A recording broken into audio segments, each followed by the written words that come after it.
Kali ini gue bareng sama Bang Semi. Berarti stigma itu sudah dipatahkan. Mungkin juga sih misalkan suatu hari kita kolaborasi sama sederhana, misalnya Ayam Sutarti atau Ayam Sutarti.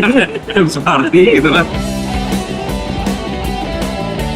Nah, untuk Lawless sendiri, apakah menerima dengan bayaran exposure? Oke, selamat datang di Gerasi Media. Kali ini gue bareng sama Bang Semi, salah satu founder dari Lawless. Gue bakal tanya-tanya tentang Lawless yang baru dibuka gerainya di PIM 3. Nah, pertanyaan pertama, sebenarnya 2 cabang di Blok M, Iya. di Kemal, Menteng. Menteng, itu kan sudah ada mas. Iya. Masih mepet-mepet daerah sektor Jakarta Selatan. Kenapa Mas Semi dan tim memilih PIM 3 yang masih notabene masih Jakarta Selatan juga? Beda nih ya, misalkan sama kayak kita buka di Cibubur apa di Bintaro itu udah agak keluar Jakarta gitu ya. Atau bahkan Pantai Indah Kapuk juga lebih jauh lagi mungkin dari Bintaro gitu. Kita sebenarnya pengen coba masuk mall nih. Iya. Dalam arti masuk mall adalah selama ini tuh kita punya lokasi di sebuah standalone. Oke. Jadi di Kemang, di Menteng, begitu pun di Cibubur, di Bintaro semuanya standalone gitu. Kita nggak ada di satu kawasan yang terpadu, baru ada di PIK. Oh iya. Di PIK juga agak-agak bisbar nih, klinis bubar. Dia outdoor konsep yang macam kan. Nah, kita mau coba satu tempat yaitu emang orang ngumpul di sini untuk yang belanja, nonton, cukur rambut segala macam semuanya dan emang semua segmen semua ngumpul keluarga segala macam ya kita pilih mall.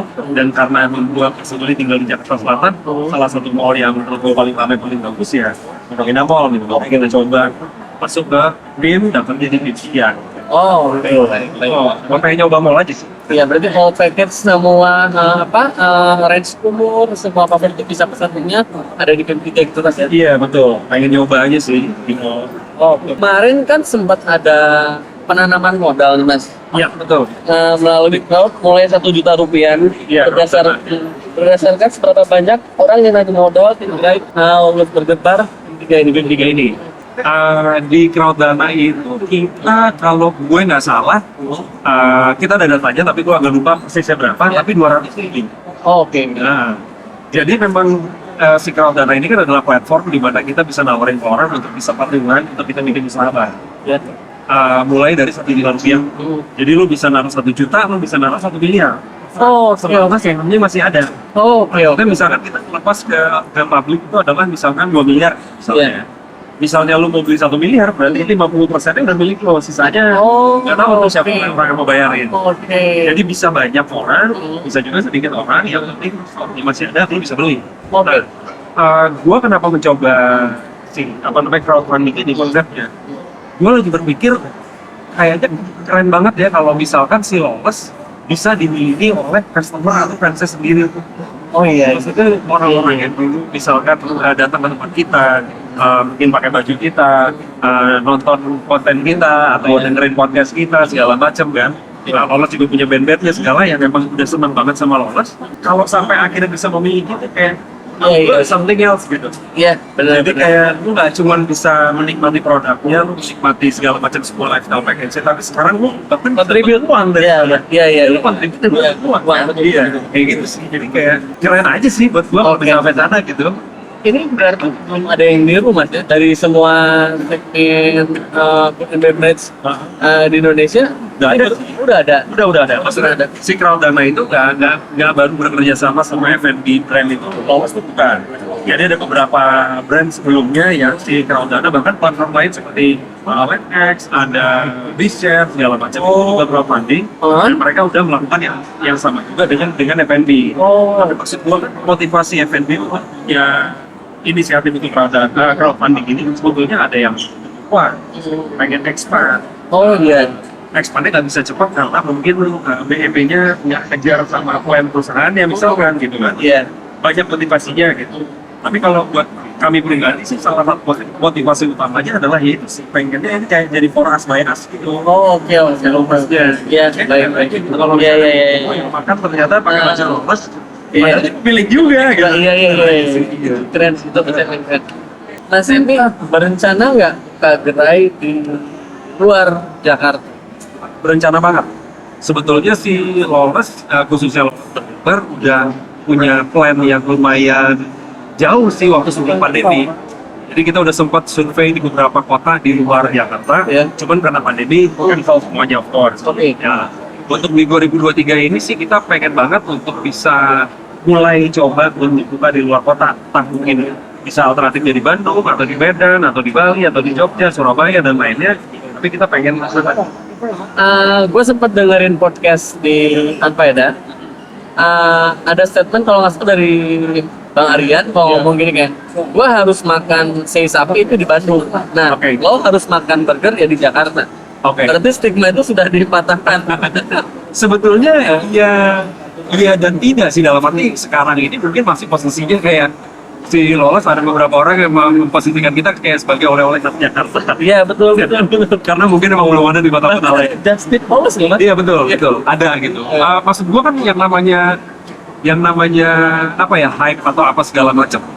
Kadang menurut gua ada umuran juga. Belum tentu Lolos bisa jadi kayak Terima Rasa misalkan yang udah bertahun-tahun. Selalu Kartika Sari. Iya, Kartika Sari. Kartika Sari itu lah. Misalnya di Bandung gitu. Yang bisa terus-terusan konsisten seperti itu, mungkin dia nggak buka cabang di kota-kota lain segala macam. Tapi menurut gua juga ya kita bukan makanan khas Indonesia yang dimana juga. Dan menurut gua kayaknya udah cukup udah cukup lah kita di Jakarta selama ini, di Jakarta doang. Gue rasa kalau misalkan memang ada opportunity lain di luar kota yang memang harus kita cater lah gitu, mungkin bahasanya ya. Soalnya kita juga udah banyak orang-orang yang misalkan nanya kapan kita buka di sini, kapan kita buka di sana, ya mungkin setelah kita 5 tahun, gue rasa udah afdol sih kayaknya untuk keluar kota gitu. Kita dari 2017, 2023 ini sebenarnya kita 6 tahun, jadi udah lewat 5 tahun. Gue pikir Jakarta dengan egoisnya punya Lolos, Jakarta doang kayak udah cukup lah gitu kali ya. Jadi emang kita udah nunggu lumayan lama sih. Oh iya, gitu. Oke mas, aku mau tanya lagi. Sorry. Lawless kan itu juga ada produk fashion mas. Itu sebenarnya sama nggak sih sama Beverage? Itu beda lini lagi. Sama karena kan F&B itu kan kepanjangannya adalah fashion dan busana. Oh, fashion dan busana. Jadi sama, betul. Emang basic kita F&B, fashion dan busana ya. Iya itu. Tapi mas di gerai-gerai yang lain juga jual produk merch-nya Lawless? Nggak semua. Ada beberapa, maksudnya kayak di misalnya di Bintaro, di Teluk-Teluk di kecil. Di Cibubur juga outletnya bikin begitupun di Pondok Indah juga lebih kecil sebenarnya karena kita ditempati di area Victor kan. Tapi kalau untuk di misalkan di Menteng ada di Menteng ada, di Kemang juga ada, tapi sebenarnya toko ya, jadi kayak udah nggak perlu lah gitu di sebelah doang gitu. Di Blok M juga sebetulnya ada kayak di Menteng, cuman emang limited sih. Kita kayak punya semacam kayak mading gitu untuk katalog yang kita panjang di sana, tapi ini cuma 2-3 artikel lah gitu sih. Oke, baik. Tapi ada. Dari semua menu Lawless, ada nggak sih yang menunya akhirnya dibunuh karena nggak lama atau karena peminatnya kurang? Ada, jelas ada. Maksudnya gua berpikir kalau misalkan kita punya sebuah restoran yang mungkin juga nggak harus ada template atau pakem yang kita harus ikutin, misalkan kayak kita franchise, menurut gue salah satu keseruannya adalah kita bisa nyoba menu kita sendiri sepuas mungkin gitu. Kita ada menu-menu yang kita pertama kali muncul sampai sekarang itu akhirnya kita bunuh lah tadi ya. Ada. Bahkan ada mungkin lebih dari 5 bahkan 10. Ada burger misalnya kayak sebagian suka. Waktu kita R&D juga sebagian besar dari kita sebenarnya suka. Misalkan gue pribadi kurang suka, tapi karena memang gue kan tidak mewakili selera semua orang ya. Jadi kita tuh apakah masa kita mention CLT kurang bagus, misalkan dalamnya isinya ada kimchinya. Dulu kita pernah bikin kimchi burger. Itu kurang tuh. Misalkan itu salah satu contohnya. Itu nggak ada, sampai sekarang belum pernah balik lagi. Ada juga yang misalkan kita pernah bikin fish burger. Saya belum terlalu oke, jadinya kita cukup waktu itu jadiin sebagai menu bulan dan juga kabupaten. Tapi menurut gue kalau ngeset atau kesempatan untuk bisa riset dengan beneran, maksudnya kalau misalkan kita riset internal, gua rasa undang teman-teman semua orang. Kalau di sini kita bisa beneran kayak kita habis undang 10 orang, kita bisa beneran jualan di outlet selama 1 bulan dan kita lihat 10 orang. Jadi risetnya kita dapat duit istilahnya gitu. Iya. Benar-benar seru di situ sih. Lawless itu kan bisa dibilang western food ya mas? Yes. Mungkin kan nggak sih kalau misalnya ke depannya ada menu yang melokalize si Lawless entah dengan daging rendah atau dengan empal gentong atau dengan Rawon gitu ya. dengan batoko Dan batoko iya. itu mungkin nggak juga kita laluin Mungkin banget, bahkan atau udah pernah. pernah ada yang apa chef kayak gue pengen deh sama Lawless kita collab yuk gue bisa masak ini gue punya tradisional food yang kayaknya cocok nih Lawless pernah nggak sih mas tawaran seperti itu? Pernah, dan orangnya Warkowski. Oh iya Iya, jadi kita pernah bikin burger yang isinya sei sapi. itu pernah dibuat nggak? Dibuat Tapi dijualnya di mana? Di apartemen tertentu? sorry, di Warkopsi nggak ada, adanya di Lawless Tempat doang. Tapi kita kolaborasi bikin satu menu yang isinya daging sei sapi khasnya Warkopsi dan dijual di Lawless Tempat, dan itu salah satu menu kolaborasi kita yang paling laku. Oh, Ini udah segitu kali ya. Iya. Jadi kita waktu itu kolaborasi selama 1 bulan. Rata-rata kita kolaborasi atau menu spesial, monthly special itu sebulanan. Menunya sih Popo kan salah satu yang paling di Lawless untuk menu kolaborasi ya. Iya. Kalian cuma brule ya mas ya? Betul, tapi brule kan agak keberat-beratan juga. Iya kan? Kalau si Yang lokal? ini wasanya sih lokal banget, seki ya. Iya. Oh Iya. Oke. Nah, ini nggak menutup kemungkinan juga sih, misalkan suatu hari kita kolaborasi sama sederhana, misalnya Ayam Sutarti atau Ayam Sutarti. Ayam Sutarti gitu kan. Bisa aja sih, menurut gua menarik malah. Oke. Iya. Untuk Lawless sendiri, apakah menerima dengan bayaran exposure? Iya. Selain itu, apakah sudah ada yang pernah mencoba seperti itu? Enggak. Nah makanya maksud gua gini, gue tahu tentang Iya. tentang kejadian Bahasan itu lah ya. Itulah pembahasan itu gitu. Gue baca juga di sosial media. Iya. Gue juga memperhatikan di mana orang kayaknya, oh anjing, gue marah banget sama sini orang, padahal dia juga nggak ada hubungannya sama hidup Iya. lo gitu istilahnya. Iya. Cuman marah banget gitu, tapi biasa lah itu netizen gitu. Cuman sejujurnya di mana gue ada di dunia ini udah bertahun-tahun, gue nggak pernah ada kejadian seperti itu. Oke. Itu gini, misalkan ada KOL atau food influencer atau Iya. blogger DM kita menawarkan kolaborasi. Oke. Misalkan saya perkenalkan, nama saya adalah ini, akun Instagram saya adalah ini, follower saya segini, segala macam, mau menawarkan berkolaborasi dengan Lawless Burger Bar, di mana dia misalkan minta makanan, dia akan datang dan mereview makanan dia, Oke. dan kita nggak perlu bayar dia. Ya berarti kan dia mungkin istilahnya kata kayak makan, dibayarnya pakai exposure dari dia. Iya. Gitu. Cuman menurut gua sifatnya bukan paksaan, dia memperkenalkan dirinya sendiri, Iya. dia butuh konten, mungkin kita butuh konten dari dia, jadi kita baterainya cuma udah kita kasih makanan, dia nge-shoot dan edit segala macam, dan dia post. Iya. Itu bukan sesuatu yang apa ya patut diributkan sih dalam arti. Iya. Yang ini kan dia beneran yang kayak saya tuh keluar segini ya, Iya. restorannya. Lu mau makan atau bahkan makanan lu udah disajikan dan lu pas mau dibayarin, saya boleh bayar pakai ini nggak? Itu menurut gua anjing juga. Iya. Cuma kalau lu menawarkan diri di DM, Ya, dengan cara yang lebih manusiawi gitu. iya gitu, maksudnya lu menawarkan jasa. Iya jasa. Iya, kayak misalkan fotografer, Iya. Oke, gue videografer, ini range segini, mau nggak kita Lo kolaborasi? bisa bikinin shoot yang bagus tuh. Gitu. Lu tinggal datang, lu bawa motor, gua akan shoot motor lu, Iya. that's it. Misalnya gitu, Oh. menurut gua sih nggak apa-apa ya. Jadi kita sih nggak pernah ada kejadian, misalkan lagi di restoran, orang mau bayar pakai exposure, nah kita nggak pernah ada. Nggak pernah ada. Untungnya ya. Untungnya nggak pernah ada. Yang kedua, kalau misalkan kita ditawarin lewat DM, kita udah lumayan sering dan ya no problem sih menurut tinggal lo panggil apa nggak ini gitu. Oh, oke. Kalau lo mau panggil ya cuekin aja kan. Oke.